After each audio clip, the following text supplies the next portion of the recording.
Você está ouvindo o Opencast. O Opencast é um oferecimento da Dataware Infraestrutura de TI. A Dataware é uma empresa especializada em cabeamento estruturado e atende todo o Rio Grande do Sul e Santa Catarina. Dataware, seus dados em boas mãos.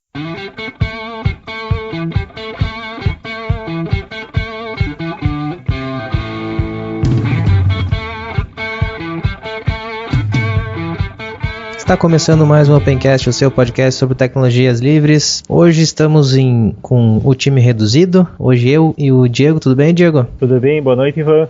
Bom dia, boa tarde, boa noite para todos os ouvintes aí. E vamos para mais um episódio do Opencast aí, dessa vez com notícias aí e falar sobre as novidades do mundo das tecnologias livres e mais algumas coisinhas aí. Espaço da comunidade. Bom, pessoal, antes de mais nada, vamos falar um pouco sobre o que é o espaço da comunidade. Bom, tem bastante gente que está começando a ouvir agora e talvez não saiba o que é esse espaço da comunidade, né? Por que a gente faz ele não é simplesmente para a leitura de e-mails. Ultimamente tem sido só isso mesmo. No entanto, o espaço da comunidade é, como diz o nome, um espaço para a comunidade. Ou seja, se você tiver algum evento para divulgar, que seja de software livre ou hardware livre, vocês podem mandar e-mail pra gente que a gente vai divulgar aqui. Além disso, a gente vai falar sobre os comentários que tiveram nos últimos episódios também. Bom, para você enviar um evento, se você quiser divulgar um evento, você vai mandar e-mail para opencast@tecnologiaaberta.com.br, daí a gente vai ver o evento ali, se tiver ainda em tempo de da publicação pra gente divulgar o evento, a gente vai fazer isso. Também aqui no espaço da comunidade, se você quiser divulgar a sua empresa, o seu projeto, e quiser então fazer uma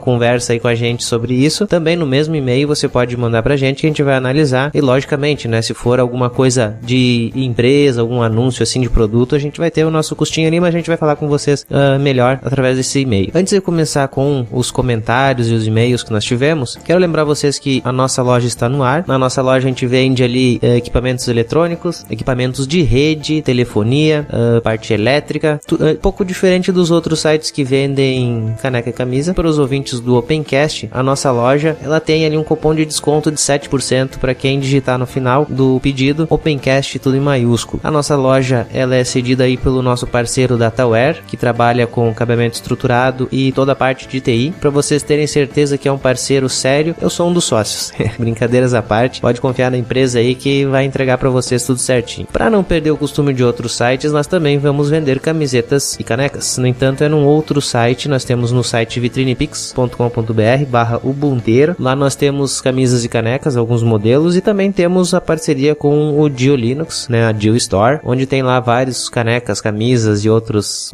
coisas que vocês podem comprar e usar o cupom de desconto Ubunteiro, que daí vocês vão conseguir lá um belo descontinho e a gente vai ganhar comissão sobre isso. Mas só se você usar esse cupom. Se você usar outro cupom, a gente não ganha nenhuma comissão. Para quem ainda não ouviu, nós estamos fazendo a mudança do plugin que dá o play aí dos episódios na página, e estamos tendo algum probleminha que se você acessar pela categoria do Opencast, você consegue ver os episódios, mas na página principal ainda não. Mas a gente está tentando resolver esse probleminha aí. Se você ouve pelo agregador aí, pelo feed, você não vai notar diferença nenhuma, está funcionando perfeitamente. Peço que se tiver alguém aí que tiver um bom conhecimento de WordPress aí, possa nos ajudar, está sendo bastante necessário. Bom, vamos então para os comentários. Vamos começar por e-mails, que nós recebemos 2 e-mails dessa vez. Então vamos ler o primeiro. O primeiro é do Alan Paolin. Ele disse o seguinte: boa tarde, Ivan, não vim para falar de nenhum podcast específico. Conheci o Opencast há poucos dias, então estou numa maratona, ouvindo vários programas e gostando cada vez mais. Parabéns a você e todos que participam, trazendo informação sobre o mundo software livre para nós brasileiros. Informação até temos bastante por aí, porém em formato de podcast nada. E a discussão, os tópicos, a conversa informal do podcast faz a gente perceber que existem pessoas normais como a gente que são fãs do software livre. Falo isso por morar em uma cidade que só conheço eu mesmo que uso software livre. Com certeza existem sim outros usuários, porém, ao menos no meu círculo social não vejo ninguém usando. Mas voltando ao que importa, vim somente elogiar mesmo, porque estou ouvindo vários programas antigos e achei melhor elogiar tudo de uma vez do que elogiar cada programa individualmente. Não sou o maior conhecedor de software livre, apesar de estar envolvido com ele desde 2004. Porém, meus conhecimentos vêm crescendo graças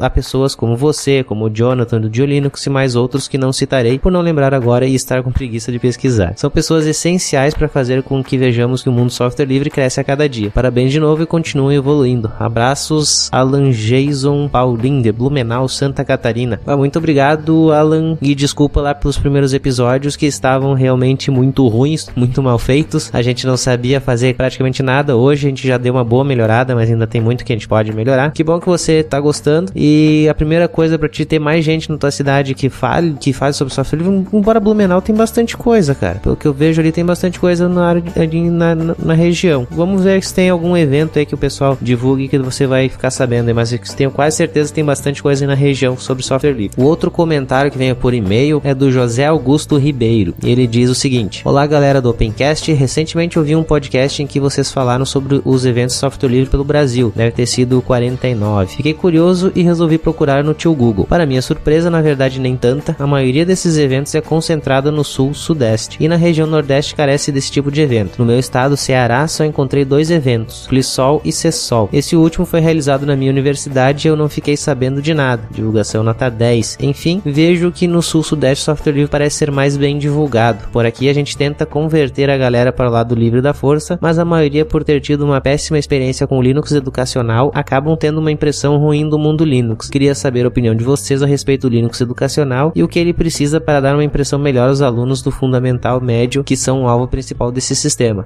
José, no Nordeste tem o pessoal do da revista Espírito Livre que faz, agora não sei se é Norte ou Nordeste, mas que eles fazem um serviço legal aí com eventos e tudo mais. Sobre o Linux educacional eu também já ouvi falar bastante mal e também algumas pessoas falando bem. Eu sinceramente não usei ele para poder dizer nada, mas fica anotado aqui como pauta, quem sabe a gente falha um episódio exclusivo aí sobre o Linux educacional. Voltando lá pro site, também tivemos alguns comentários. O Hamilton Cabuna, ele diz o seguinte: pessoal, saudações, sou novato no mundo do software livre e fiquei mega feliz em descobrir um podcast sobre. Já pode contar com mais um ouvinte. Daí só uma coisa, não estou conseguindo realizar o download do programa. Abraços. Hamilton, muito obrigado aí pelo seu comentário. Teve gente que eu entendi porque pelo menos que foi o programa, o episódio mesmo que você não conseguiu baixar, ou é o GIMP? Esclareça melhor aí nos comentários que a gente vai tentar sanar essa dúvida aí com vocês. Esse problema, se for algum problema, a gente vai tentar sanar contigo aí. O Adriano, ele disse assim: olha, vi os comentários sobre o Corel e tenho que deixar uma declaração aqui. Uso software livre, infelizmente, há uma série de problemas para o uso de software livres para gráfica, especialmente em papel. Quanto ao Corel, a preferência gráfica tem mais relação com a finalização do trabalho e não porque abre vários arquivos. Na verdade, o desenho vetorial é excelente no Corel, além da precisão em CMYK. De todos os softwares comentados, nenhum deles usa o CMYK nativo, tanto que os da Adobe desativam recursos que só funcionam com RGB. A precisão no CMYK do Corel ajuda na questão da densidade de tinta, composição e precisão de materiais, coisa que as réguas da Adobe precisam de ajudinha de blocos com medidas. Normalmente pessoas que falam mal do Corel porque não tiveram tempo e dedicação para aprender a usá-lo. Aliás, é um dos melhores para abrir formatos abertos provenientes do Linux. Infelizmente isso foi um fato ruim no Opencast. Eu vou repetir o que eu comentei aqui pro Adriano no próprio site. Bom, Adriano, discordo totalmente do que você falou. Eu trabalhei durante um ano em uma grande gráfica e o Corel era usado somente para abrir arquivos que eram enviados pelo Corel e nada mais. Ou seja, não servia para nada o Corel dentro da gráfica. Não era uma gráfica que fazia impressões de panfletos não, tá? Era gráfica de cartões de crédito e coisas assim desse gênero, tá? O que era usado para todo o resto era Photoshop e Freehand. Todos eles, inclusive, rodando em Macs e apenas um computador com Windows, que era o cara que tinha o Corel, né? Bom, eu peço aqui também, Adriano, cite alguns problemas para o uso de software livre para gráfica para sabermos se não é apenas preguiça do pessoal em aprender algo novo. Você diz que tem vários problemas, mas não citou bem eles. Falou só do CMYK, mas na verdade o CMYK, como disse o próprio Elias, CMYK é só para impressão. Na tela tu não vai ver nada, então o Corel não vai fazer diferença nenhuma nessa hora, né? Lógico, eu acho. E continuando na sua linha de raciocínio, então eu posso dizer o mesmo de quem fala mal do GIMP, né? É só porque não teve tempo e dedicação para aprender a usá-lo, não acha? Vamos para o próximo comentário. O Glauco, ele diz o seguinte: pessoal, não entendo software de edição de imagens e não sei dizer quais são as reais diferenças entre o Photoshop e o GIMP, mas aqui na empresa temos designers e animadores de vídeo e nenhum deles consegue utilizar o GIMP. Dizem que o Photoshop é muito melhor e tal. Um dos animadores diz que o GIMP não consegue lidar com 32 bits de cores, coisa que até o Krita faz. Inclusive ele diz que o Krita é muito melhor que o GIMP. Vocês sabem se essa informação procede? Existem muitas coisas que o Photoshop faz e o GIMP não? Digo coisas importantes para designers profissionais que trabalham em agência e tal. Obrigado. Bom, esse Glauco, já vou ler um outro comentário que eu acho que vai responder a tua pergunta. Bom, o Bruno Maia, ele fez o comentário que vai responder essa pergunta, que é o seguinte: o que tenho a dizer sobre GIMP é que ele atende minhas necessidades, que não são poucas. Sou designer formado. Eu conheço bem a resistência dos profissionais da minha área em relação ao open source. Em 80% dos casos é pura birra mesmo. Não compram licença de aplicativo, então por isso o GIMP, como Photoshop e tem custo zero para eles. Ou então terceirizam para órgãos públicos ou empresas. Com relação à profundidade de cores, é outra birra. A maioria dos designers nem usa mais de 8 bits, que dão os 16 milhões de cores que os olhos enxergam, mas insistem em ter essa profundidade. E usar isso para animação é um cúmulo. Trabalhar com 32 bits, então, é ser poser demais. É birra mesmo. Pior é usar 16 bits para gerar imagens para a web. Ou seja, essa é a mesma birra que tem o pessoal que quer botar joguinho a 120 frames por segundo quando o olho enxerga, em média, um olho normal, uma pessoa normal, um ser humano normal, enxerga 30 quadros. Então tu pode botar 120 ou 1 milhão de quadros que pro cidadão não vai fazer a mínima diferença. Ele não vai notar a diferença da imagem. Mesma coisa, então, pelo que eu vi aqui da profundidade de cores. O último comentário, então, desse episódio é do Gilson Filho, que disse: parabéns pelo podcast, tenho acompanhado desde o episódio sobre as distribuições Linux. Achei uma ótima ideia dedicar cada episódio para uma distribuição, falando sobre sua história e filosofia que segue. Queria orientar em fazer um episódio para o Arch Linux, ou Arch Linux, que ainda não é tão conhecido e é um belo sistema para entrar na lista de distribuições já usadas, ou que pode substituir. Mais uma vez, parabéns pelo podcast e que continue assim. Obrigado aí, Gilson. Como eu te disse ali, o Arch já está na nossa lista para um futuro episódio, só precisamos achar especialistas aí de verdade para a gente não ficar falando besteira durante o episódio. Com certeza o Aprígio deve saber bastante coisa para falar, mas é bom ter uma pessoa de fora. Bom, pessoal, esses então foram os comentários e e-mails desse episódio. Se você quiser participar aí do espaço da comunidade, não esqueça de mandar um e-mail para opencast@tecnologiaaberta.com.br ou então deixa um comentário no episódio. Se você quiser nos deixar mensagens aí no Facebook, no Twitter ou até no Instagram, ficam aí no episódio os links para vocês fazerem isso. Não esqueça de assinar o nosso feed, também estamos no iTunes. Se você usa ou acessa aí o podcast pelo iTunes, por favor, não esqueça de nos classificar lá, dar suas estrelinhas para nós e deixar algum comentário lá. Demora um pouquinho para mim ver o que saiu lá, mas eu vejo. Certo, pessoal? Obrigado aí, fica com o episódio desta semana. É isso aí, hoje vamos de time reduzido, o pessoal já estava acostumado a ter bastante gente aí, mas vamos tocar em frente aí com o time que a gente tem, né, Diego? Isso aí. Melhor do que não ter nada. Meio que parafraseando o pessoal do Retrocomputaria, nessa mesa bidimensional, né? Bom, vamos lá, Diego, vamos para a nossa primeira notícia então, aqui segundo nossa pauta, Gnome 3.18, o que temos a destacar sobre ele? Olha, a principal novidade dessa nova versão do Gnome é a integração nativa com o Google Docs, com o Google Drive, né, na verdade. O disco virtual do Google. É uma implementação do Gnome, não é nada oficial do Google, né? Exatamente, é uma implementação não oficial. É interessante a ideia de estar implementado de forma nativa, né? A questão é quantas pessoas vão utilizar isso e quantas não vão utilizar, né? Mas, enfim. Eu conheço bastante gente que usa o Google Drive. Nós mesmo aqui para a pauta usamos ele, mas sinceramente instalar isso no micro eu não vou. Nem que eu tivesse usando o Gnome 3.18 eu não ia usar. Eu prefiro entrar no navegador porque é para coisa bem específica que eu uso. É só o Docs que eu uso, na verdade. Sim, pois é. O uso que nós fazemos é basicamente o Docs mesmo, né? Sim. É o Office do Google e pelo navegador. Então a gente não necessita de ter o aplicativo instalado na máquina. Eu acho que não é necessário carregar com mais uma coisa, sendo que eu uso a cada morte de papo ainda. Quer dizer, a cada edição do Opencast. Até um tempo atrás era a cada morte de papo. Agora já não é mais, né? Conseguindo manter semanal. Pois é. Não, tá. A periodicidade tá bem boa já. A questão é do disco virtual, assim, que a gente já utiliza, nós utilizamos outras soluções já, mas para quem utiliza é uma boa. Mas quantas pessoas utilizam o disco virtual do Google, né? E considerar que todos os usuários do Gnome vão querer utilizar o disco virtual do Google é um pouco estranho, assim. Então, eu hoje utilizo o Dropbox, cara. Pra mim o Dropbox atende 100%. Sim. Não vou dizer que é a melhor solução existente, mas pra mim não tem por que mudar pro Drive pra esse tipo de coisa. Fica o Drive com Docs, que é o que eu uso, e é só o Docs e o básico do básico, né? A impressão é que dá aqui com essa versão do Gnome, assim, olhando essa versão, é que eles estão botando bastante aplicativo, assim, bastante coisa tá vindo junto. Eles não estão primando mais tanto, assim, pela aquela ideia minimalista, né? Que é a inicial, né? A antiga ideia do Gnome. Talvez os aplicativos, a interface deles são minimalistas ainda, mas em número de aplicativos, tá começando a vir coisas assim que não são tão essenciais. Tem bastante, tá vindo muito aplicativo por padrão junto. Sim. Tem aplicativo de tarefa, calendário. Tem umas coisas ali que são até ficando legais. Eu gostei desse negócio aqui do gerenciador de arquivos ali da barra de progresso ali das cópias. Isso eu achei até que ficou legal. Bacana isso aí. Outra coisa que eu achei legal aqui no 3.18 é o negócio ali de atualizar firmware. Eu até fui procurar se não tinha como baixar pra botar no Ubuntu, cara. Que eu achei interessante essa automatização. Como assim atualizar firmware? Exatamente, firmware.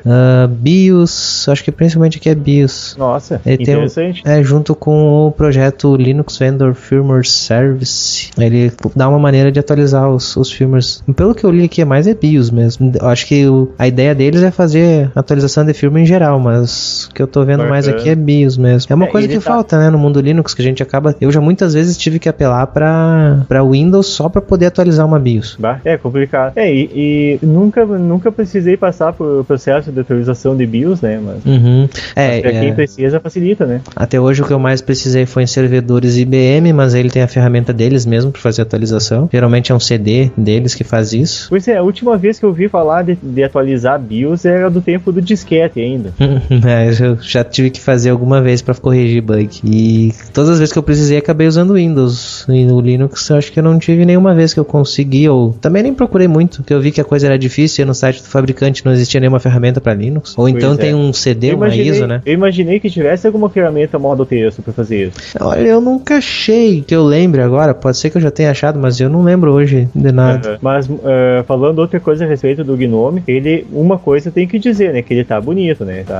Isso sim, com certeza. Ele é bem bonito a interface dele. Aquele aplicativo de calendário, será que se usa? Eu uso o calendário do celular. É uma coisa meio estranha ter um aplicativo de calendário que fica só no sistema operacional. A não ser que ele tenha algum tipo de integração que permita você conectar ele com, por exemplo, com o calendário do Google ou com uma conta Exchange, alguma coisa. Ele diz assim. Aqui que tem integração completa com contas online do Google, do Gnome. Mas o que seria isso? Eu não sou um usuário de Gnome, assim, hoje em dia, pra saber se tem alguma integração com outra coisa. Senão vai ficar que nem o Elementary OS, que tinha uma ferramenta lindíssima, dizem eles, de calendário, não servia pra nada, é só na máquina. É a mesma coisa que tu utilizar o calendário do Nokiazinho, que não conecta com nada no celular. Sim. Você só tem essa informação nessa máquina, você não... Ou, não necessariamente só nessa máquina, por causa dessa integração, mas tu só vai ter essa informação integrada com outras máquinas que estejam rodando o Gnome, ou logando pelo site deles. Enfim, não é uma integração com aquilo que o pessoal usa.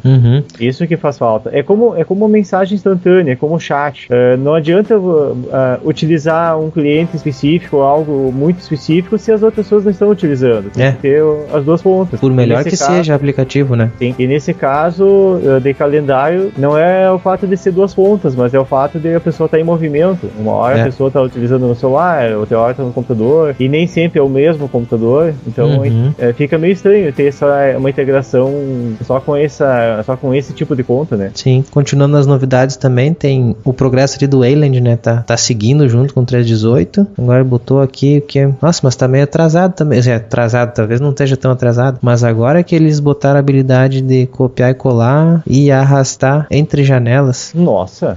E entre aplicativos do Wayland e do X11 também. Mas tem coisa que, sei lá, eu acho isso aí também tá meio, né? Meio estranho, tá meio lento, assim. Realmente não ter esse... Eu acho, pelo menos, na minha humilde opinião, que isso é uma coisa básica, né? Pois é, veja, não tô comparando com nenhum outro, eu tô falando apenas de Wayland. Eu não tô nem querendo saber o que tem lá no outro lado do Unity, que é o Mir. Nem tô falando de Mir. Não tô comparando com nada, eu só tô achando que é uma coisa básica pra qualquer gerenciador gráfico, né? Exato. Isso aí lembra o que aconteceu com a primeira versão do iPhone, né? Que a primeira versão do iPhone não tinha copy-paste. Sério? Não sabia? Não tinha. Não sabia. E as primeiras versões do Android não conseguiam reproduzir GIF animado. Depois tem uma outra coisa na pauta ali que eu li que a gente vai falar sobre GIF animado. Mas isso fica pra próximo. Vixe. Bom, acho que é isso que mais se destaca, né? Tem algumas coisinhas menores ali também, mas eu acho que também nem tem muito o que a gente falar. Dá pra instalar via PPA no Ubuntu. Falar de interface gráfica é falar de miudeza, né? Hoje em dia né? Não tem muito mais também o que evoluir. Sim. Eu vi gente falando que os ícones deles estavam feios. Muito pelo contrário. Eu ouvi. Se bem que tá aquela cor marrom cocô. Não chega a ser bem o marrom cocô que tinha o Ubuntu antigamente, mas tá uns marronzinhos ali nas pastas gosta, que também não é grandes coisas. Mas também é bem gosto, né, cara? É meio brabo tu falar se tá feio, se tá bonito, que isso é gosto. Gosto é gosto, né? Deixa eu ver outros. Eu acho que sobre o Gnome 3.18 era isso. Não sei se tem mais alguma coisa a falar. Acho que não. Nada a acrescentar. Eles são geralmente falar de interface gráfica. Hoje em dia é só falar de melhorias pequenas, né? Não é o caso dessa próxima notícia aí, que tem uma melhoria algo um pouco mais substancial, mas ainda assim são várias coisinhas pequenas ainda. Isso. Então puxa a próxima. Pois é, falando de Unity 8, né? Falando de uma outra interface aí, né? O Unity 8 aí trazendo novidades, e pelo que eu tô vendo aí da demonstração que o desenvolvedor da Canonical fez, ele parece estar funcionando mais ou menos como se fosse uma tela de abertura, um sistema de login para outras, inclusive para outras interfaces. Ele pode servir para logar no KDE, no XFCE. Mais ou menos como é o LightDM, o GDM, o KDM, né? Isso. Tá funcionando mais ou menos nessa ideia. Exatamente. Aí o desenvolvedor ele mostra um celular, um tablet e um notebook rodando o Unity 8, a versão que tem até o momento. Mas ele não acaba não fazendo muita coisa, só loga ali no notebook pra mostrar. Pelo que eu vi aqui também, é a mesma tela que vai fazer o bloqueio de tela, né? Sim. Pelo que deu pra entender aqui. O que é um negócio que precisa o Ubuntu deixar de ser feio já faz tempo, né? Que telinha feia de bloqueio. Do Ubuntu Phone? Não, do Ubuntu em si. Eu não acho tão feio, não. Cara, eu acho. De bloqueio, eu acho. Podia ser muito melhor. Sobre essa... Então, isso que foi mostrado, né, do Unity 8, é algo que o pessoal nem recomenda que você instale, embora tenha um PPA pro 15.04 pro 15.10. Eles dizem que não é nem recomendável você instalar porque é um trabalho em progresso, ou seja, pode ser que amanhã tu atualiza agora e depois tu não consiga mais nem entrar no sistema, pelo menos por esse gerenciador aí de login, né? Eles estão avisando já aí que se a pessoa atualizar, provavelmente a pessoa vai ficar no modo texto, né? Vai quebrar, pode quebrar, cara, de uma hora pra outra. Exato. Eu sei o que é fazer isso por ter testado várias versões alfa do Ubuntu. Eu já fiquei na mão, né, assim, de perder a interface gráfica de uma hora pra outra, ou melhor, de um minuto pro outro. Esse PPA é para quem quer realmente ver o que tá acontecendo ali, eventualmente algum desenvolvedor que quer ver como é que tá funcionando o desenvolvimento do Unity 8, quer ver como é que os recursos ali, as funcionalidades, elas estão progredindo, a implementação delas. Então é para desenvolvedor, e desenvolvedor que vai trabalhar diretamente com os recursos mais profundos ali do Unity 8, que quer ver como é que tá acontecendo. É para quem quer ver, basicamente quem quer ver como é que a Canonical tá trabalhando nisso. Bom, continuando aí, vamos para mais uma notícia do Ubuntu. Fazia tempo que a gente não falava tanto do Ubuntu, acho, né? Pois é, hoje fazer duas notícias aí na sequência. Né? Pois é, parece que enfim vai sair o Ubuntu, aquele modo que realmente traz os computadores para os nossos bolsos, embora nossos celulares já sejam bem próximos disso, né? Parece que agora um aparelho com Ubuntu vai ser lançado com aquilo que foi prometido no início ainda do Ubuntu Edge, que tu pluga numa dock e vira o computador, daí tu liga o monitor, teclado, mouse, né? Juntamente aí com a espanhola BQ, parece que o negócio vai sair em 2016. É bem interessante essa ideia, esse formato aí. É uma coisa assim, bem simples de se implementar, de certa forma, assim, que já foi feito em protótipos, já foi apresentado. A gente mostrou em vídeo aqui, vou deixar o link para quem não viu ainda. E parece que agora o negócio vai vingar. Até, de certa forma, já foi implementado esse conceito teve um aparelho Android, acho que era um aparelho Android que você conectava e ele carregava um Firefox, ali uma coisa bem minimalista quando tu plugava no dock, né? Que foi esse modelo de aparelho que foi utilizado para fazer o primeiro protótipo dessa nova técnica ali do Ubuntu, né? O do Ubuntu foi um Atrix que eles usaram. Isso. Esse Atrix, ele tinha uns recursos muito, muito limitados quando tu plugava nessa dock nativamente, né? O recurso dele. Aí o até que a princípio não, cara. No Ubuntu ele virava o Ubuntu mesmo. Sim, o Ubuntu sim, mas o recurso nativo do Atrix, né? Oficialmente. Sim, tá, entendi. Se eu não me engano, era só um navegadorzinho, um Firefox ali, mais uma ou outra opçãozinha. E não tinha mais muita coisa, não. Não dava pra esperar abrir um LibreOffice ali, não. Coisa que no Ubuntu já dava, naquele protótipo já dava pra fazer tudo, né? Sim, eles mostraram naquela época já o pessoal abrindo o LibreOffice e trabalhando. Abrindo o terminal, compilando código. Sim. Atendendo as ligações mesmo com o celular, estando ali na dock, poder tirar, ligar, já botar na dock de novo e tá ok, tendo acesso a todas as informações, tanto no celular quanto quando tava na dock, né? Um recurso interessante, possivelmente não nesse aparelho, seria permitir fazer isso através de comunicação sem fio, né?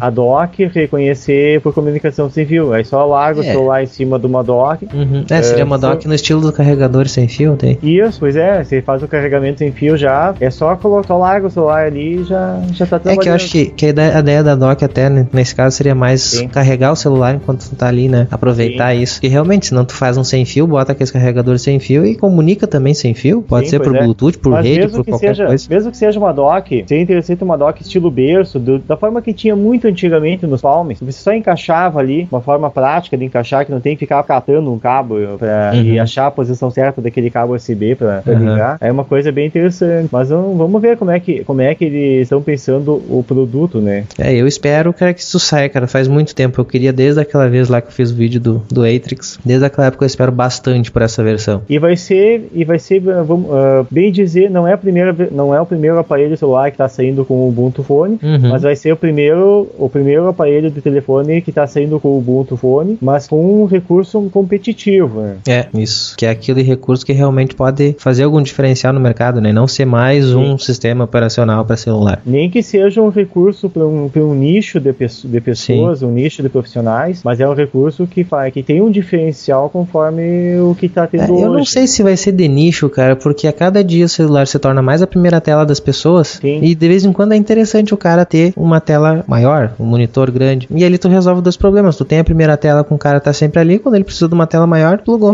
Só fazendo um gancho em cima disso, até nem tá na pauta ali, mas os notebooks, na verdade não é os notebooks, mas um notebook que o Google vai lançar, que ele vai vir com Android, não é mais os Chromebooks, ele não vem mais com o Chrome OS, vai vir com Android mesmo. Então o próprio Google tá pensando em transformar o Android em um sistema que não é apenas para fins de consumir conteúdo, mas para poder gerar conteúdo também. Sim.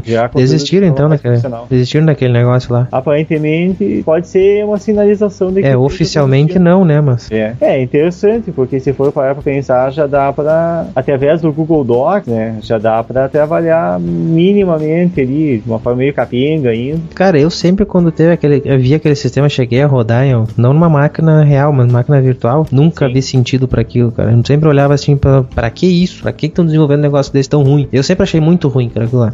Ele sempre teve aquela coisa meio Frankenstein, assim, não sabe onde é que tá essa coisa, o que quer resolver isso aí, né? Sim, não tinha um problema a ser resolvido e eles não conseguiram criar a necessidade também. Sim. Só os entusiastas conseguiram amar e adorar lá, né? Só os fanboys do Google, né, pra gostarem. Eu conheço um fanboy que não mora mais no Brasil que adorava. Eu também. Acho que provavelmente falamos da mesma pessoa. É a mesma pessoa. Mas enfim, eu até eu entendo a criação desse sistema, mas não fazia muito sentido, assim, ele surgiu num momento que o Android não conseguia suprir isso. Hoje o Android já consegue suprir uma tela maior para trabalhar de certa forma como um notebook mesmo, né?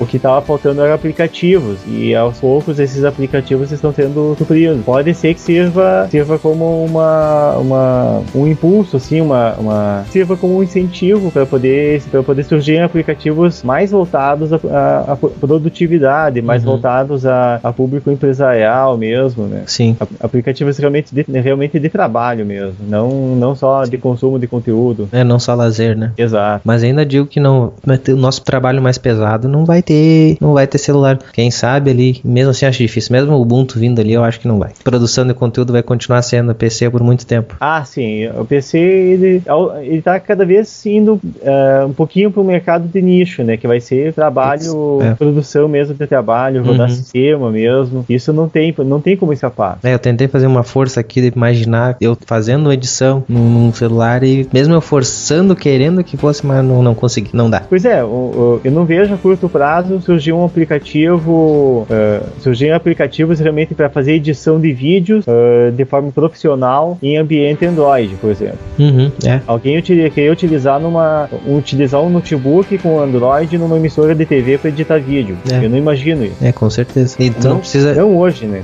E hoje, embora existam workstations para isso, nem sempre é tão necessário uma workstation. O PC tá ali ainda. Se bem que uma workstation geralmente é um PC. O workstation é um PC mesmo. PC bem parrudo, mas é um PC. Sim. Eu não imagino uma pessoa, um arquiteto trabalhando com AutoCAD num Android. É quase impossível. Eu não imagino. Eu não tô falando do tamanho de tela, por mais que seja um notebook, que um engenheiro ou um arquiteto realmente esteja utilizando o notebook no dia a dia, eu não imagino essa pessoa utilizando o notebook com Android.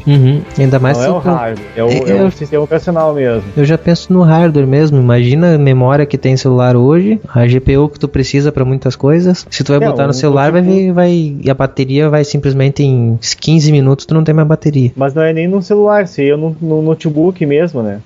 Que teoricamente aí poderia estar conectado, tá numa mesa de trabalho e conectado na energia, né? Nesse momento. Mas quem utiliza o notebook para fins mais pesados tem um notebook com uma placa de vídeo um pouquinho melhor, né? Sim. Não tem um notebook com placa de vídeo Intel. Com certeza. Tem uma NVIDIA ali dentro, tem uma AMD, enfim. Bom, continuando, a gente já falou em um outro episódio, que eu não vou lembrar qual foi, mas a gente falou do modo secreto do Firefox que estava sendo implementado. Não vou lembrar qual foi mesmo. Pois é, agora parece que a coisa andou, né? Antes estava só naquelas versões aquelas de teste mais obscuras, né? Que poucas pessoas acabam acessando. Sim. Agora já tá no beta, né? Do próximo Firefox. É do próximo Firefox ou qual versão? E eu imagino que seja já pro próximo. Pro próximo, né? E o que é esse modo secreto aqui? Hoje já tem uma espécie de modo secreto, mas o modo secreto que faz hoje é simplesmente não guardar o histórico do que tu acessou. Mas os cookies são guardados, o site continua fazendo o tracking do que tu faz. A única diferença é que tu fechou a janela, daí perde todo esse track que foi feito na tua máquina, né? O servidor lá continua sabendo que tu acessou. Principalmente se os caras acessam o modo secreto e acessam conta do Gmail, por exemplo, né? Adiantou de tudo tu fazer o modo secreto.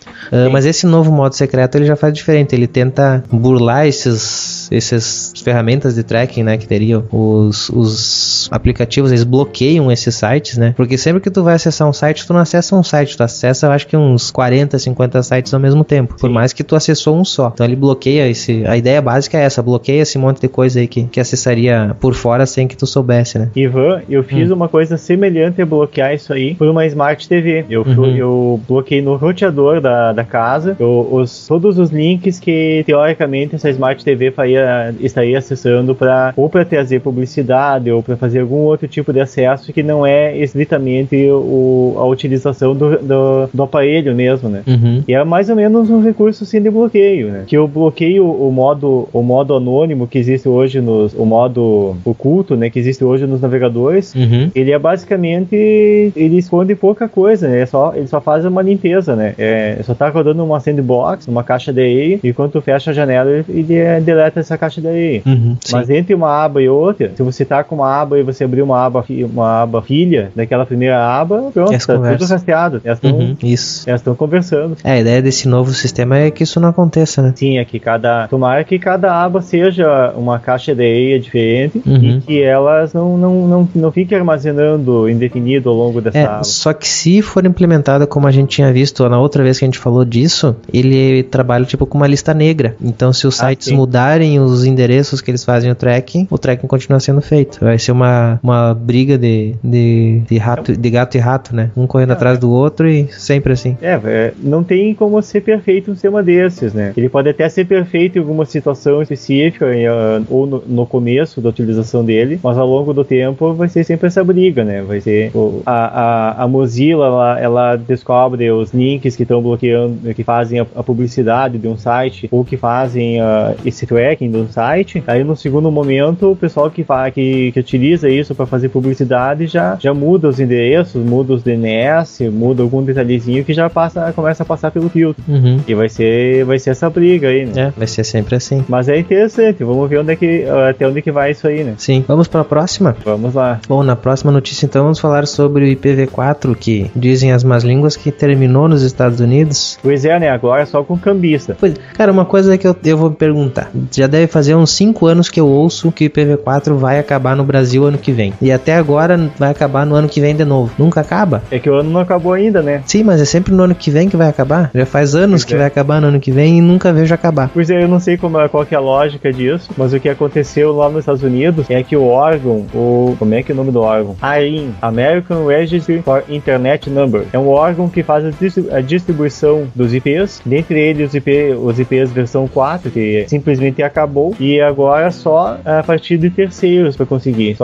E como esse órgão ele fazia uma venda com um preço tabelado, com um preço limitado, regulamentado esse preço, agora a tendência é que o preço do IP versão 4 ele comece a aumentar o preço, né? Se torne mais caro. As pessoas vão começar a vender no mercado negro aí. Exato. Entre aspas, mercado negro, né? Mercado negro. A venda, esse comércio de IPs, versão 4, ele é legal, né? Não tem nada de... Por isso que entre aspas, ilícito, mercado negro. Né? Seria um mercado alternativo apenas. Exato. E obviamente vai vingar a lei da oferta e procura. Então, se a procura aumentar muito, o preço obviamente vai aumentar, né? Sim. E a tendência é que aumente a procura, né? E sabe por que esse IPv4 ele não sai? Cara, que eu acho que é por isso. É muito fácil decorar um IPv4. Agora tenta decorar um IPv6. Não consegue, cara. Aí o IPv4, quem aí já não tá acostumado, eu vou digitar lá 201.190.40.72. É fácil decorar isso. Agora decora aquele monte de hexadecimal. É em hexa, né? Que o IPv6. Eu acho que é em hexa mesmo. Eu imagino que o IPv6 a tendência é utilizar o nome da máquina, alguma outra coisa. Mas para te fazer uma identificação única numa rede, vai ter que ser através de aplicativos, né? De algum facilitador que a pessoa não precise decorar esses números, né? É bem a história que tá acho na matéria aqui, que diz enquanto tá funcionando, por que eu vou trocar, né? Exato. E o IPv4 ele acaba sendo mais simples sob um certo ponto de vista. Para quando as coisas têm que ser feitas de forma manual, o IPv4 é mais simples. Exatamente. E outra questão que o IPv4 todo mundo já deve saber, mas ele tem, como ele é um protocolo que surgiu na década de 80 ainda, e naquela época a internet era para uso militar apenas, então o pessoal eles imaginavam que era mais do que o suficiente a quantidade de IPs através do IPv4. Em 1983 era mais do que o suficiente, eles assim, nunca que vai precisar tanto, que vai ter tanta gente utilizando esse negócio aqui. Só que eles também nunca pensavam que a internet ia virar civil, né? Sim, e que a Internet of Things ia existir também, né? Sim. Nunca que os militares americanos eles iam imaginar que até os seus inimigos estariam utilizando essa tecnologia, né? E hoje com o IPv6 a quantidade de combinações possíveis é absurda, né? Só que o problema é implementar isso aí, né? Eu conheço uma pessoa, cara, de uma instituição só que eu conheço que está implementando IPv6, mas ninguém. Cerca de 10%, a notícia diz que cerca de 10% dos sites do mundo utilizam esse protocolo novo. Tá, mas eu digo assim, dentro de instituições, eu conheço apenas uma instituição e uma pessoa, um administrador que implantou. Eu sei que a instituição toda utiliza, mas é a única que eu conheço. Dentro de uma empresa? Não é, tipo, são vários polos, né, vários locais separados fisicamente, mas todos eles usando IPv6, mas é o único que eu conheço, que é o... Do IFRS. É no IFRS? Ou IFFS? Bom, é um Instituto Federal. Isso. A questão é que o IPv6 dentro de instituições, ele pode continuar sendo IPv4. A questão é que não tem como ser mais IPv4 para fora, né? Sim. Claro que o IPv6 ele tem as suas vantagens, tem questões de segurança implementadas nativamente, tem várias coisas, mas a questão é que dentro do muro para dentro, né, do portão para dentro, pode ser IPv4. Mas não dificulta a conversa entre os dois também? Para fora ser um, para dentro ser outro? Tem forma de fazer intercomunicação entre os dois, né? Imagino que vai ter que ter essa intercomunicação durante muito tempo ainda. Pois é, mas não acaba complicando mais a conexão? Não gera gargalo? Lógico que eu sei que o gargalo é minúsculo, mas agora se tu trabalha com uma quantidade enorme de máquinas, vai fazer gargalo, né? Provavelmente tem algum tipo de gargalo, e provavelmente isso deve ser o problema que todas as empresas grandes empresas que tentaram implementar isso aí, né? Por exemplo, Google e Facebook, se não me engano, eles já têm isso aí implementado, e quando eles começaram a botar isso aí para funcionar, deu uma dor de cabeça para eles. Imagino. Que teve várias notícias na época, assim, que estavam implementando, não lembro se foi o Google, se foi o Facebook, ou se foi algum outro site importante, e quando os caras estavam começando a implementar IPv6, que caiu o sistema, caiu o acesso, dava muito problema. Mas enfim, tudo que é novo, bem no começo, dá problema, né? A tecnologia tem que amadurecer. Uma crítica quanto a isso aqui no Brasil, cara, são os cursos, o unic.br, ele frequentemente tem cursos sobre implementação do IPv6, né, substituição do IPv4 pelo IPv6, só que, cara, ele faz uns cursos do nada, tipo de uma semana para outra, em 15 dias, eu tô inscrito lá para receber os contatos disso. É em cima da hora que eles me falam um curso que é só presencial em São Paulo. Vixe. Aí como, cara, que o Brasil inteiro, um monte de administrador de sistema vai se inscrever, o mundo não existe só em São Paulo, existe num monte de lugar, e eles concentram em São Paulo, São Paulo, São Paulo, São Paulo. Aí eles também dificultam até que a gente possa estudar para implementar, porque eu sinceramente vou ficar saindo do meu trabalho para estudar IPv6 se a empresa inteira hoje comporta tranquilamente IPv4, para que eu vou fazer isso? Aí os caras me dificultam fazendo ter que eu ir para São Paulo, por mais que o curso seja de graça, né? Isso é muito bom, os cursos são de graça, mas tu tem que se deslocar. Bom, São Paulo, o que eu vou ter que viajar 3.000 quilômetros, eu acho. Até vou ver aqui no Maps, vamos ver aqui. Acho que dá uns 1.000 e pouco. Vamos ver aqui para não... E de volta dá uns 2.000 e pouco. Erechim para São Paulo. São 878 quilômetros de carro, como não tem aeroporto em Erechim, e mesmo se fosse em linha reta, daria quase a mesma coisa. Não daria muita diferença, não. Então... aeroporto até tem em Erechim, o problema é que não tem voos, né? não tem linha de avião. Mas imagina, cara, eu tenho que fazer isso aqui, de carro seriam 20 horas de viagem. De avião, ok, seria menos. Mas eu não tenho dinheiro para ir de avião e a empresa também não vai me pagar. Então eu vou ter que ir de carro ou de ônibus. Dificultam também pra gente poder fazer isso acontecer, né? Pois é, eu só faço uma referência àquela música do Engenheiros do Havaí, né? Longe demais das capitais. Bom, mas agora o momento do desabafo passando, puxa a próxima aí. Vamos lá. Pois é, e o Google, continuando de certa forma falando do Google, a gente tá falando sobre a implementação deles de IPv6, né? E vamos falar de uma outra implementação deles, e só que essa mais recente, eles implementaram um algoritmo de compactação novo, que ele é um pouco melhor do que o LZMA. O LZMA é o algoritmo utilizado no 7-zip. Muito bom, por sinal. Muito bom. Ele é altíssima capacidade. E essa implementação que o Google fez, imagino que seja para utilização nos servidores dele. Mas pelo que eu li, até a comunicação com os navegadores. É para comunicação. Que se fosse para utilização nos servidores deles, e eles estão divulgando, é porque o negócio não deu muito certo. Porque se tá funcionando, eles não iam divulgar. Se fosse ou porque não é mais diferencial, né? Não é mais fator crítico para a operação deles. Não precisa mais ser segredo industrial. Sempre isso eu vi, acho que foi na pós. Se uma empresa divulgou algo muito inovador, é porque isso já está ultrapassado. Exato, mas eu tava vendo o paper, o artigo científico que ele está no blog do Google aqui, e tem um artigo mostrando comparação entre vários compactadores. Ele tem um diferencial dele ter uma alta velocidade de compactação e descompactação. Esse que é o diferencial. A taxa de compactação dele, ela é um pouquinho maior do que o LZMA, mas em compensação a velocidade de compressão e descompressão é muito mais alta. Ele, em quase todos os testes, os cenários de testes que eles fizeram, eles ganham nos três aspectos, tanto em porcentagem de compressão e velocidade de compactação e descompactação. Eles praticamente ganham em todos os testes, né? Claro, o LZMA, em termos de taxa de compactação, ele vem logo em seguida, mas em velocidade o LZMA ele perde feio. Por exemplo, tem um teste aqui que o Brotli, que é o algoritmo novo do Google, ele chega em um caso de teste específico, ele chega a quase 100 MB por segundo, a compactação. E a descompressão, nesse caso de teste, passa de 350 MB por segundo. É um número bem alto, sendo que para um teste semelhante, o LZMA ele mal passa dos 10 MB por segundo para compactar, e para descompactar, mal chega a 70 MB por segundo. Então, comparando 70 MB com 300... Sim. Não precisa nem dizer, é o processador que estão usando, é o disco, né? Nem precisa isso. Não, é a mesma máquina. Nem, a diferença é muito grande É realmente bem grande a diferença. Em termos de taxa de compactação, está sempre bem próximo. Para um usuário doméstico, para fazer na máquina mesmo, não faz muita diferença levar mais tempo ou menos tempo para compactar ou descompactar. Mas para fazer a transmissão para o navegador ou para utilizar isso num servidor, isso faz diferença. Até para te fazer um backup aí, que vai fazer uma compactação, isso faz toda a diferença. Faz diferença. Ainda mais, existem alguns serviços que, por exemplo, se tu tiver que derrubar um serviço para fazer uma compactação, para fazer um backup, né, esse tempo aí vai fazer muitíssima diferença. Exato, né? Tem que ficar a menor quantidade de tempo possível parado, né? Aí, uma coisa importante, né? Por que a gente tá falando disso aqui também? Não é só porque vai pros navegadores e coisa assim. O código dele vai estar disponível no GitHub. Exato, né? Na verdade, acho que já tá. Deixa eu ver aqui no GitHub. Já está no GitHub, só não lembro qual que é a licença. É isso que eu tô procurando agora. Deixa eu ver se eu acho aqui. Deixa eu abrir de novo aqui o... Licença aqui. Achou? Apache versão 2. Licença Apache. É um open source.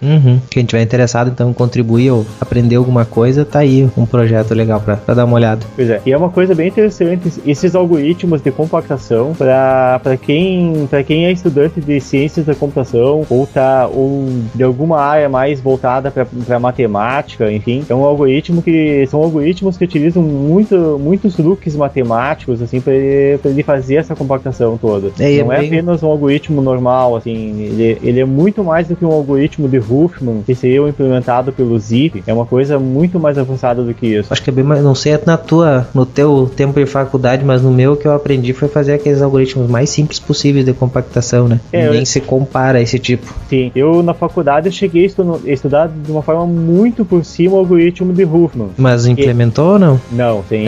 Eu implementei o mais simples possível, só. Não, a implementação foi dos mais simples de todos, assim, né? Sim. E o Huffman, ele é a base, ele é digamos assim, o sucessor espiritual desses compactadores modernos. Mas o que tá por baixo mesmo deles, assim, é uma tecnologia alienígena. Uhum, né? Vamos continuar? Vamos lá.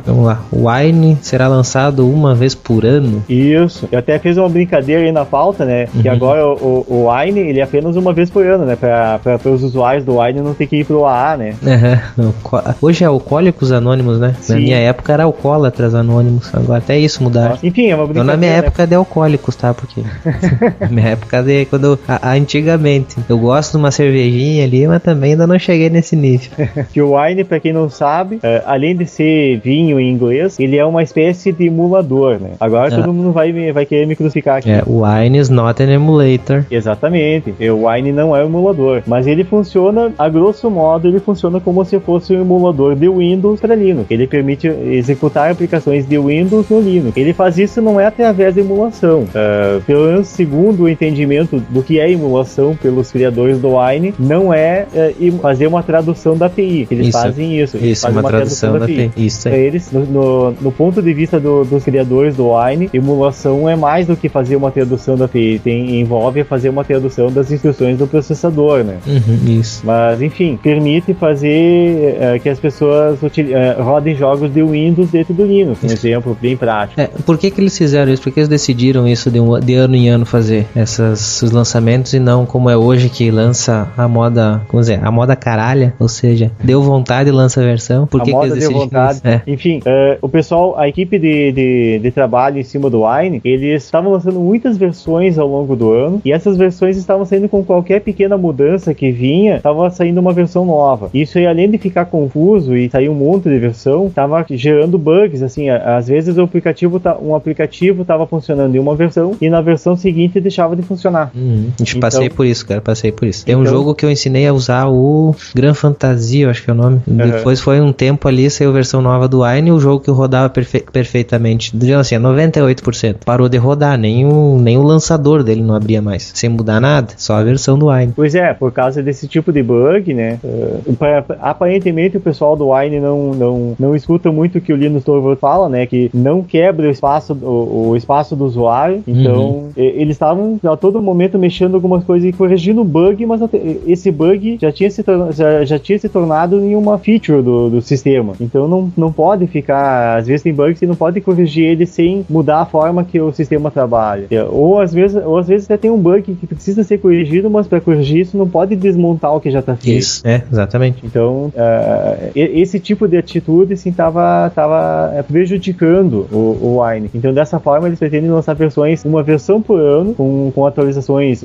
digamos uma versão estável, né? E ao longo disso, eles vão ter uma versão estável. As correções de bugs vai vindo com o tempo, né? Sim, claro. E de certa forma, para eles conseguirem ao longo desse ano, até lançar a versão estável deles, conseguir deixar o sistema com menos bugs, né? De forma que não evite o máximo possível acontecer situações de você ter um jogo que roda com uma versão do Wine e na versão seguinte deixar de rodar, né? Então é isso que eles estão procurando fazer. Tomara que agora, porque se ajuste mesmo, cara, porque ficou chato esse negócio. Mas teve também outro caso de jogo que aconteceu comigo, foi o LoL, que eu fiz um manualzinho de instalação e também do nada parou de funcionar. Pois é. Mesma coisa, só mudou a versão do Wine. Pois é, mais um exemplo disso, né? E Ivan, quando tu fala do jogo LoL, a primeira coisa que me vem em mente quando aparece escrito LoL, ou quando eu escuto alguém falar LoL, já sei. É o bonequinho com as mãos pra cima. Eu falei e pensei nisso. Não tem como não imaginar isso. isso, porque é uma abreviação de palavras assim que é muito sacana. Mais uma notícia aí: LibreOffice no Ministério da Defesa italiano. De certo, o título da matéria dizia no governo, não deixa de ser mentira, não deixa de ser verdade, né, a situação. Só que não é em todo o governo, é apenas nesse órgão de defesa. Isso, no Ministério Italiano de Defesa e Sistemas de Informação acaba de adotar LibreOffice como sítio oficial. Ministério de Defesa. E não é o exército italiano, é só o órgão de defesa cibernética, pelo jeito. Isso eu não prestei atenção, cara. Li toda a notícia e não prestei atenção nisso. Parece ser um órgão, dá a entender que seja um órgão de defesa cibernética. Mas enfim, esse órgão está trocando as estações, em suas estações de trabalho, a suíte Microsoft Office pelo LibreOffice. E são cerca de 150 mil máquinas.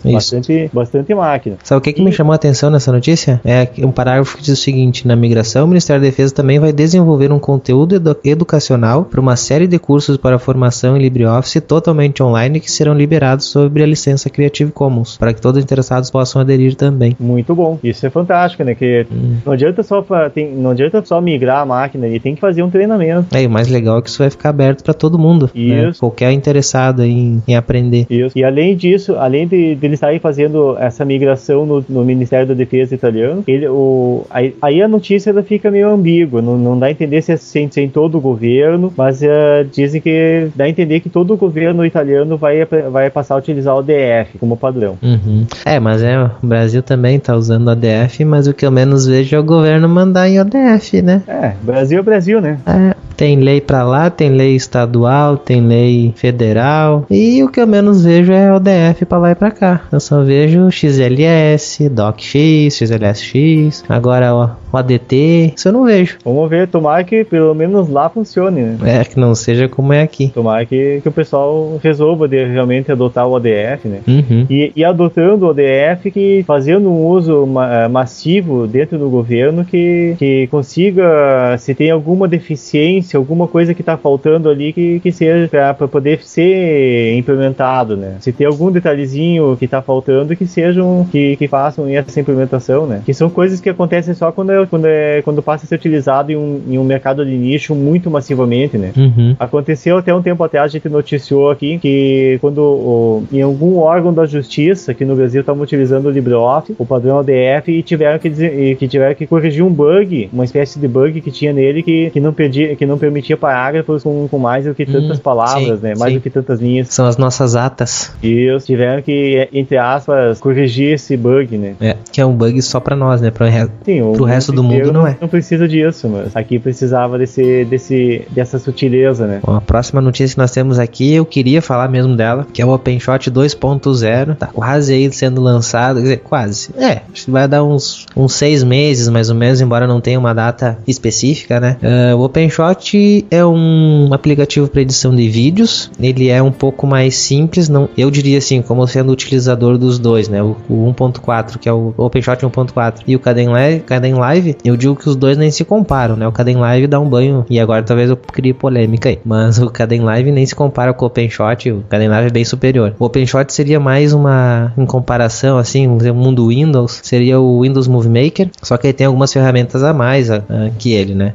Mas não sei, até talvez o Windows Movie Maker tem algumas vantagens em relação ao OpenShot, o OpenShot tem outras vantagens em relação ao Windows Maker. Hoje o OpenShot 1.4, para mim, ele é simplesmente impossível de usar, ele perde sincronia, é lento, é pesado, trava do nada. Não que isso não aconteça com o Kdenlive na parte de travamento, de vez em quando acontece, mas é bem pouco. Mas o OpenShot tem apresentado bastante problema para mim, tanto que eu deixei de usar já faz um tempo, né? Senão só me gerava estresse e não me ajudava. Com essa nova versão, eles prometem que a coisa vai melhorar bastante, né? Primeira coisa que é importante, que eu achei legal, né? Que eles mudaram. Saíram da GTK para QT, o que parece até ser uma tendência ultimamente em aplicativos, né? Sair da GTK e para QT. Então a QT deixou de ser sinônimo de lentidão, de peso, para ser coisa rápida ultimamente.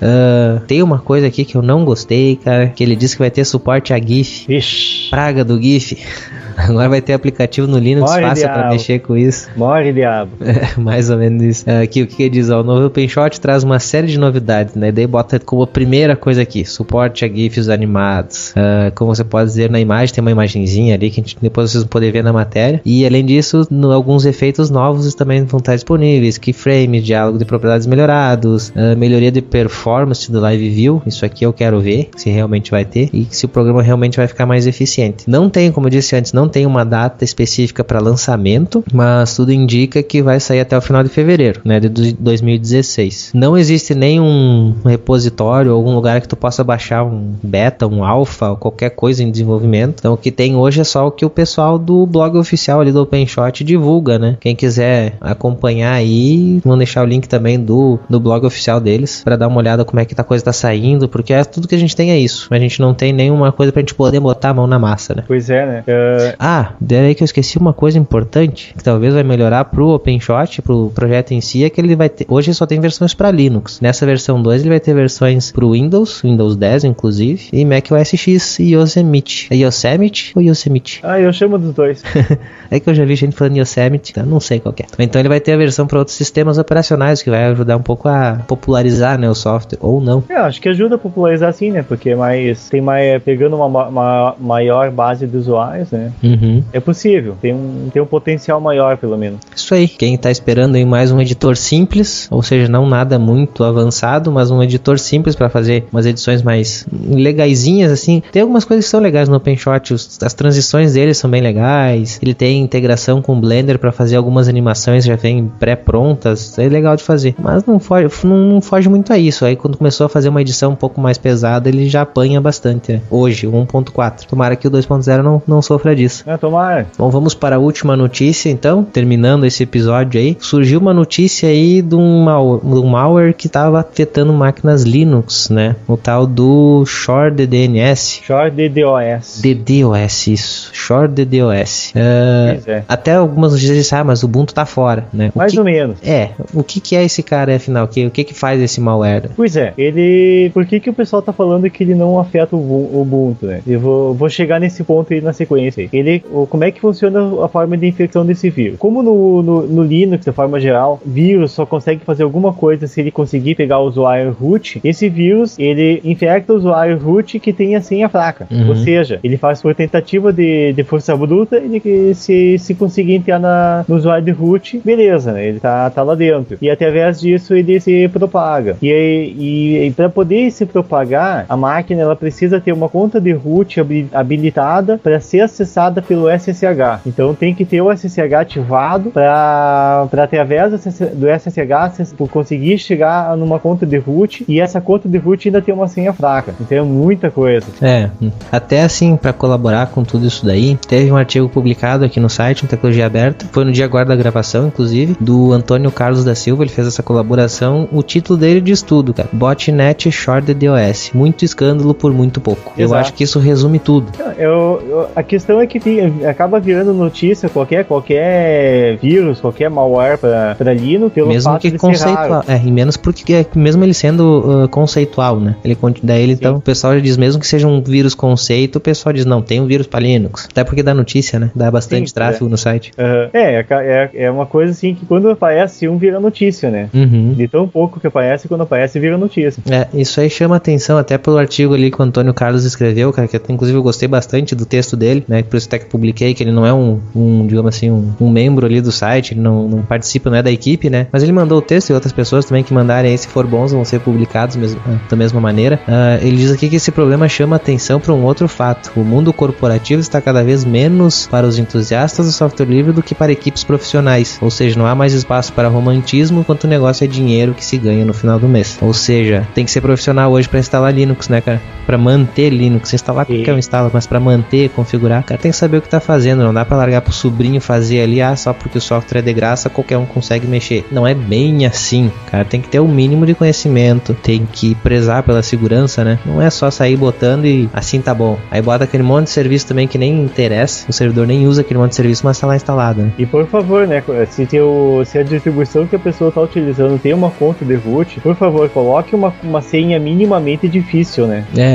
Presta atenção nisso, né? Botar root é capaz de botar senha root. 1, 2, 3, password. Não faz isso, por favor, não façam isso. Que na verdade, eu até tava falando isso esses dias aí com um colega meu de trabalho, que ele perguntando, tá, mas a gente preparando uma máquina lá, Linux, né? Ensinando ele a preparar a máquina. Tá, mas não precisa instalar os programas? Não tem que botar antivírus? Eu falei, o melhor antivírus para Linux é o bom senso, assim como qualquer outro sistema. É lógico, o Linux ainda não precisa de tanto bom senso quanto precisa no Windows, mas tu precisa de bom senso igual. Então, se tu é um administrador de um sistema, de um servidor, tu vai ter que ter muito mais bom senso ainda para saber que tu não deve botar qualquer coisa no servidor, que tu tem que cuidar da senha, tem que cuidar das atualizações, patches, segurança, essas coisas, tu vai ter que estar sempre de olho, né? Claro, da mesma forma que a pessoa não vai pegar montar um servidor com Linux e vai instalar uma interface gráfica e depois vai instalar a Steam para poder jogar. Ah, sim. Por favor, né? A não ser que seja um servidor de um game, né? Uhum. Mesmo assim o Steam eu acho que não cabe nesse caso. A interface gráfica em servidores até pode ser aceitável se tu for fazer, por exemplo, uma conexão remota para usuário comum. Aí tu tem lá um XRDP, tu tem um X11, alguma coisa assim para te fazer uma conexão externa gráfica que tu precise fazer. Ou seja, substituir o W, como é que é? W do Windows lá, o terminal server, WTS. É o terminal server. Isso, se tu quer fazer isso em software livre, é tudo bem usar uma interface gráfica no servidor. Fora isso, dificilmente vai precisar. Então tem que ter saber o porquê que tu vai instalar um pacote, não instalar simplesmente porque tu pegou um tutorial que disse que precisava. Pois tem que instalar só o que precisa, né? Só o que é necessário e o que faz sentido ser instalado. Bom seria o Aprígio estar aqui, cara. Ele ia estar falando um monte de coisa agora, depois dessa aí. Primeiro que ele ia estar indignado, né? Com mais uma notícia desse tipo. A partir desse momento, se começasse a falar agora, o Aprígio, eu acho que é mais umas 3 horas pra ele falar só desse a gente já tem um episódio só pra isso. Bom, acho que ficamos por aí, batemos a meta da hora. Foi o tempo, né? Bom, mas é isso então, pessoal. Chegamos ao fim aqui da nossa pauta. Teriam outras notícias que a gente gostaria de comentar, mas elas perderam um pouco da validade, embora fossem ainda muito interessantes, né? Como, por exemplo, aquela notícia da Caixa, da compra de licenças. Mas a gente vai ter que deixar isso aí porque acabou que, digamos assim, passou da hora de falar disso, né? Quem sabe agora no futuro aí, como a coisa se desenrola, a gente volta a falar. Então, ficamos por aqui. Obrigado, Diego, aí, por mais uma participação. Obrigado aos ouvintes que ouviram até agora. Eu que agradeço aí, Ivan, pela oportunidade. Agradeço os ouvintes aí por terem me aguentado falar aí até essa hora aí. E até o próximo episódio do Opencast. Isso aí, galera. Muito obrigado a todos aí que ouviram, a todos que estão divulgando aí também o Opencast. Tá tendo um crescimento legal aí de audiência. E até o próximo episódio do Opencast.